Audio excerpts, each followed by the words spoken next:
Yes, I'm going to tell some funny Army stories. It'll be great. Oh, hey, ladies and gentlemen. Welcome back. We're here this evening. I have an exclusive interview that I'm going to bring up here in a second. Before we get into that, I'm just going to tell some stories from the Army, just real relaxed video tonight. Something a little more entertaining. Monday, I'll get more serious again about some stuff that's going on in a video an interview that I listened to when it came to communism. But with that, please like, subscribe, as it says on the top. Like, subscribe, share with your friends, hit the notification bell so that you know what's going to happen. Now, without further ado, here's the exclusive interview I told you about that I now know. I know beyond a shadow of reasonable doubt who runs this world. And here's your proof.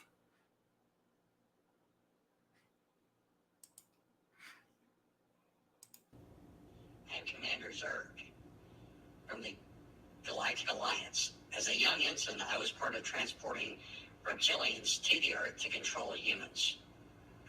Well, Commander Zerg, thanks for talking to me about this, but how do we know you're really telling the truth? Do I look like I was born in Cleveland? Come on now. Okay, you have a valid point, but I've seen some pretty weird people from Ohio. Okay, ladies and gentlemen, I couldn't help it. I just want to have a little bit of fun with you, but you heard what Commander Zerg had to say. He was part of bringing the Anunnaki here, which led to the place we're in now, which led to the British royal family, which led to the families that control everything, the Rockefellers, the Rothschilds, the Bush family, the Clinton. No, I'm kidding. All right. So let's get into what we're going to talk about anyway. So I served 23 years in the military. I'm very proud of my service. I thoroughly enjoyed my time in the Army. There's a lot of information going on. There's a lot of fights on social media because now they've approved female soldiers can wear ponytails, which my post on social media was at one point I was extremely impressed with what females can do with their hair because they put them up in buns and it would stay that way all day. And some of them I got to know as friends would tell me about how they get headaches from it. And the way I look at it is now they can put it in a ponytail and they can focus their time on other stuff that's actually more important. They don't have to worry as much about that, which I think is a great thing. As far as the comments about, well, what happens when it comes to hand-to-hand combat, most of these I would say are either not military or if they are, haven't spent much time in combat zones because you can count up the number of times it's come to hand-to-hand combat in the last 20 years of war. It's a pretty short list. But my time in the Army was pretty good. I mean, I spent a lot of time in horrible places. I did.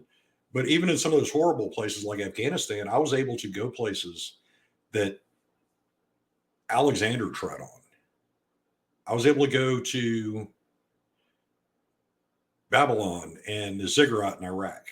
I've seen some great things, even while in not so great places. In fact, in Afghanistan, we were opening up the highway between Kandahar and Kabul. I was served as a liaison to the Romanian Army battalion that was doing it. And we actually went through villages that didn't even know they hadn't seen Caucasians come through there since the Russians occupied Afghanistan. And talking to them was kind of cool because then you got to give them a whole new impression of what we were there for, what we were trying to do. And that was a great thing. Along with that, I got to see a lot of Europe. I got to serve in Korea. And I'm going to break those two down separately because they are very different. But I spent quite a bit of time in Germany, which I enjoyed, picked up the language. It's a great, beautiful country. It truly is. And I have a great affection for a lot of German food. Spätzle. You know what? If you want to invite me over and you're making Spätzle, then I'm there. I like German beer, as most people do, or Feigling. But I got to get away from the normal military things that you would go to. If you're a veteran that served in Bavaria, in Hohenfels, Grafenwehr, in that area, or you were actually stationed in Nuremberg, then you know all about the Green Goose, Maryland's. And I can't remember the name of the Irish pub that was there, but there was a lot of good time spent there. And just being out in the countryside or living in Regensburg, which is a town outside of Hohenfels, which is Joint Multinational Readiness Training Center now. When I was there, it was called something, it was CMTC when I was there, but now it's JMRC because more countries use it before their deployments to Afghanistan or Iraq or peacekeeping in Bosnia and Kosovo. And it just really was a great place to be. And I got to see a lot of great things. And Korea, there's a lot of funny stories that people talk about Korea. There were alcohol this and alcohol that. And I could go into a couple of those because I will admit I did have my times with those. But I was in a unit in Korea, which we had more Katyshas, which is Korean augmentees, the United States Army. They're actually Korean soldiers that when they time comes for them to do their conscription, they score high enough on test in English and aptitude that they serve with American units to help augmentee. So America has to send less soldiers there. And it's a pretty good program. And the fact that we had so many Katyshas for me was great because I got to spend time with them. I got to go out Chuseok, which some people compare to Thanksgiving in the United States. I went up to a Buddhist monastery with them and ate fried grasshoppers and fried crickets, and but it was a good experience.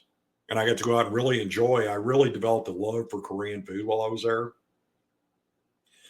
which is held to this day. I discovered soju can be bad, but I had a really good time, and I got an appreciation of the culture. And you go to Seoul, you go to Gyeongbuk Palace, and it's beautiful. Now, the irony of that is when you read the signs, you see the history of Korea because basically a bunch of the buildings at Gyeongbuk Palace have plaques on them, and it's built this day, destroyed this day by the Japanese, rebuilt this day, destroyed this date by the Japanese, on and on and on. And it's an interesting concept to think about that in one way or another, they they're really at a mixing pot where they've been caught. The Korean Peninsula as a whole has been caught between the tides of China and Japan for their entire history. And now you have North and South Korea, so it's a whole different environment that they're dealing with. But overall, my time in the Army was great. I know there's questions about toxic leadership at certain Army posts in particular. What I will say is in 23 years, there's a couple of people that stand out as really horrible leaders that I had. One was a staff sergeant when I had been in the Army for maybe 2 years at that point. The other was a company commander I had who I'd been in the Army. I had been in the Army much longer at that point. But so I can count on one hand the number of bad leaders I was around that were toxic. On the other hand, I could not count and I could not even begin to rack and stack the great leaders, men and women, who I was lucky enough to have served with and to have worked for while I was in the military. Or when I was at the NCO Academy and I was in charge of the senior leaders course, how many great leaders I had come through my course, many of which are still in the military. And now one just got promoted to Chief Warrant Officer 3. And I saw that on social media, and that was pretty cool because he was a great student. I saw him in action as a drill sergeant. He was a great drill sergeant. And now as a warrant officer, he's setting an example for a whole new generation of soldiers that are coming up, NCOs and warrants, and that's a great thing.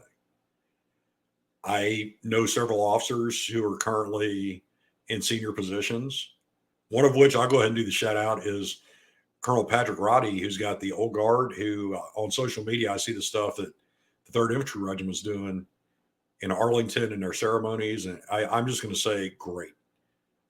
It is awesome to see that because they truly set an example that the entire United States gets to see what the Army really stands for. So when we talk about the negative parts about the military, it's balancing. They do have toxic leaders, but the majority of them are good. And the majority of them, like many of the senior commissioned officers I've served with, and almost every single one of the senior non-commissioned officers who's still in, they chose a path of selfless service. They chose to serve something more than themselves. These men and women could have gone, well, many of them do have advanced degrees at this point, but they could have been CEOs, CFOs, COOs of Fortune 500 companies, but instead they chose to serve the nation. They chose to serve something bigger than self. And I know I started this video off with kind of the goofy video about reptilians.